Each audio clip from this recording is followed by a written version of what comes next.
सांगतो तेव्हाच टाळ्या, इतर वेळे माझं लक्ष डोळ्यांवर असणार आहे तुमच्या.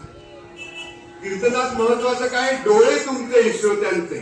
टाळ्या फक्त भजनाच्या वेळेला, इतर वेळेला शांतता जेवढी पाळाल तेवढं मी इथे काय बोलतोय ते समजेल. कारण माझं नाव आडनाव साने असल्यामुळे मला साने गुरुजींची आठवण झाली. ते लहान मुलांचे फार मोठे भक्त होते आणि साने गुरुजींचा विषय निघाला की लोक माझ्याकडे कौतुकाने बघतात. मी मुद्दा म्हणतो गमतीनं की ते महान होते, मी लहान आहे.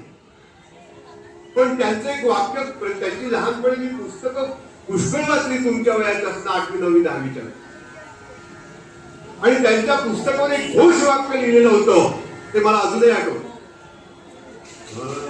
जो करी मनोरंजन मुलांचे, जो करी मनोरंजन मुलांचे, जडेल नाते प्रभूशी तयाचे. आम्ही सगळे इथे तुमचं मनोरंजनाबरोबर ज्ञानरंजन हे महत्वाचं आहे. नाहीतर बरेच इतर शो आहेत